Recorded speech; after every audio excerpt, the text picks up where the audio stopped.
Hello, this is Prophet 6, Family Prophet, to the angel of the church, to the Laodiceans. God bless you. Good morning. We're on the heels, we're in the throes of the preparation for the Sabbath, and I have much to celebrate. One of the things I'd like to discuss today, this strange phenomenon that I've seen in my life, in my family, in places that I've traveled to. I see a strange phenomenon among men of God. Not all. I don't know why you got to say not all for everything. That should be a given, but you have to do that because somebody's going to feel guilty. And so they're going to be thinking not all. But anyway, but there's a phenomenon. That was just a nugget for you, just to let you know. Uh, I've noticed, I'm amazed. It's and in some ways, I must say it's wrapped in a lot of mysticism, although I can explain it. Why is it that Christians cannot raise Christians in their own homes? Now, think about this. These are captive souls that you have. And we still can't make disciples out of our own children. I know that, you know, that's a small thing for you, most of you. But I want to tell you, this is pretty, this is something that is of an apostate nature. I understand that people have their free will, even though they've been raised. I understand all that, people. Let's don't get into all that stuff, okay? I noticed one thing, though. When you're in the army, the vast majority of soldiers that enlist in the army, they end up being soldiers when they get past boot camp. When people try out for the basketball team and they make it, they end up being basketball players. But when it comes to, I mean, you could think of any field, any field. Why is it when it comes to Christianity? I want to tell you something. When people are trained in Muslim homes, they usually typically end up Muslim. Not with Christians. Buddhist, Hindu. Now we're gonna add some room for turnover rate and conversion. We're gonna add for that, okay? We're gonna allow some room for that. We know that there's the conversions to Muslim religion, to Christianity, and so on and so forth. But by and large, if you're raised in a country of Muslims, guess what you're gonna be? A Muslim. In America, totally different. And it's not so much that these children leave the Christian faith and join the Muslim faith or the Catholic faith. It's not so much that. They leave the faith and never come back in their lifetime. And the rate is 80%. Wow. You can't find that in no Muslim country. You can't find it. But in Christian countries, you can find it. All the Western countries, you can find it. Wow, why is that? The vast majority of the people that's listening to me right now, your children are not going to be Christian after they get out of college.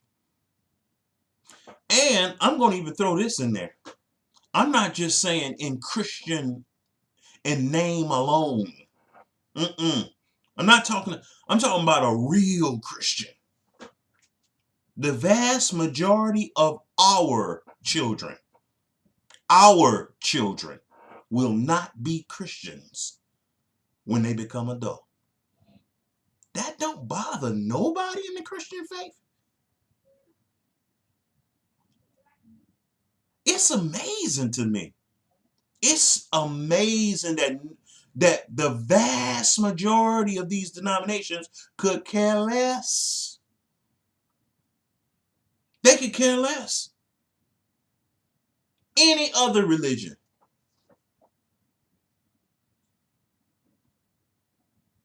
That's not in the Western countries. The children are going to be what their parents are. You know, there's even a scripture that says, when every disciple, and in some version it says it a different way, but I like this way. It says, when every student is fully taught, he's going to be like his master. That's just a rule, okay? It's just a rule. Of course, there's exceptions. But the Bible says, Jesus even said, when every disciple is fully taught, he's going to be like his master, his teacher. Maybe the reason why 80% of our children leave the faith after their first semester of college, according to the Bonner Research, which is, by the way, a Christian polling agency, mind you, not Catholic. Now you can't go into that. Just stop it. You always trying to get out of the hands of God, you know, when that conviction hits you. Just rest in the conviction. Maybe the reason why 80% of our children are not Christians is because the teachers are not Christians. What are the teachers? The parents. The students that the parents send their kids to school to be taught by. And I know what you're going to say. Oh, I don't send my kids to school to be taught by the children. That's what's happening. And why aren't you wise enough as a Christian to understand that?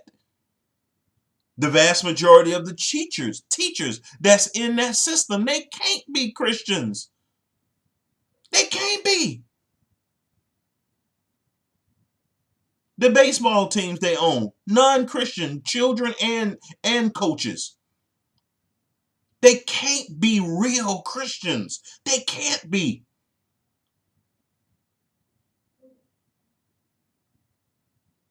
%80 of our children are definitely going to hell. And I'm talking about Christian, born again. It don't matter if they keep the Sabbath or keep Sunday. It don't matter, y'all. Stop making those distinctions. It's because they don't keep the commandments of God, which is and some of these people, when they say this, they mean only the Sabbath. But it's no big difference between people that keep the Sabbath and keep Sunday. It ain't. Why do we think that? Let's stop making that distinction. The Sabbath is important. But these big groups of people that's keeping the Sabbath, they are not different from nobody. It's amazing.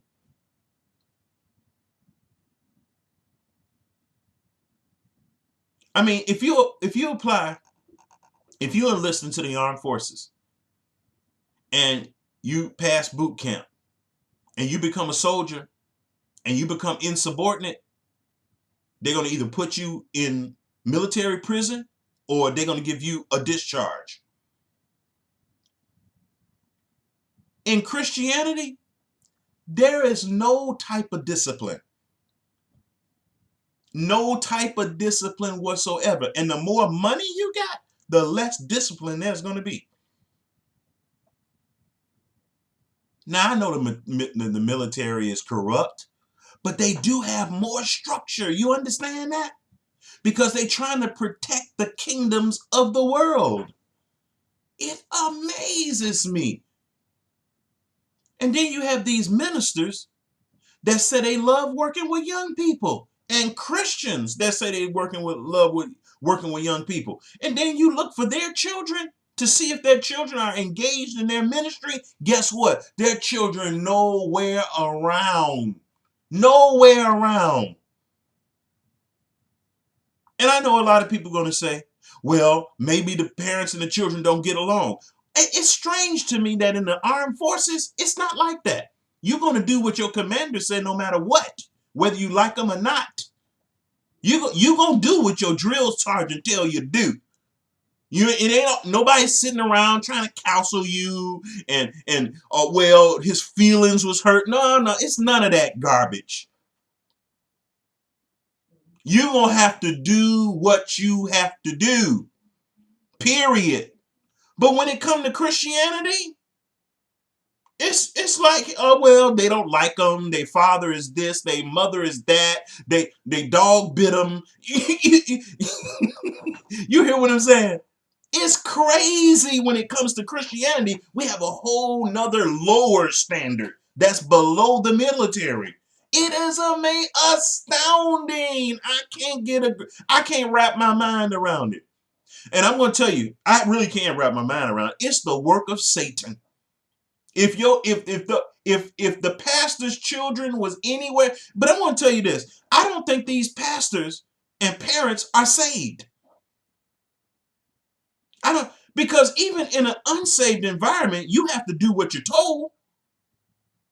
You have to do what you've been trained to do.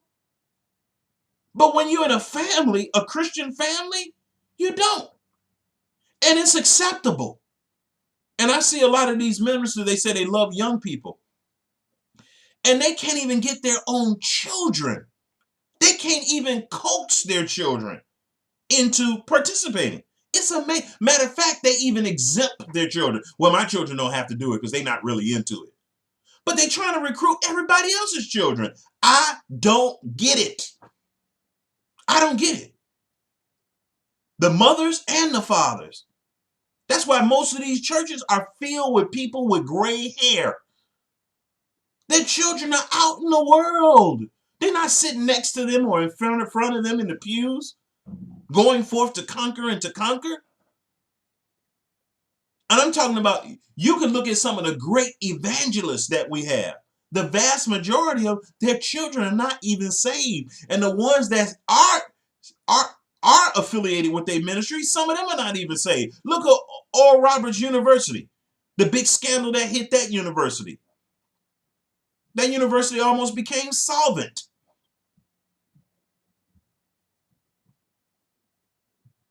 Because his children helped take it over and there was corruption. It's crazy. It's crazy. Now, this is they say one of the greatest evangelists of our times.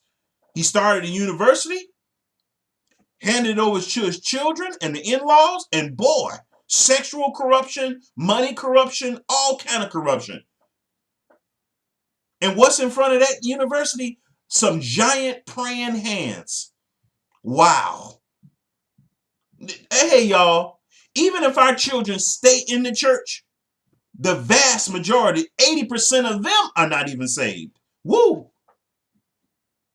You know why? Because the parents are not saved. I don't believe these parents are saved. I don't. I don't believe they're even Christians. They had all the forms, all the frills, all the bells, all the whistles. They're not Christians.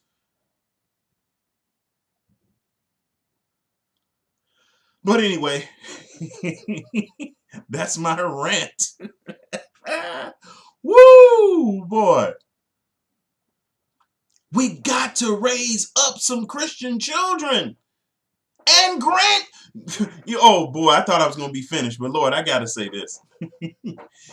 Oh Lord, if you can't raise up captive children that's ate at your table, slept in your bed, showered in your shower, how you going to get the grandchildren? You can't get them.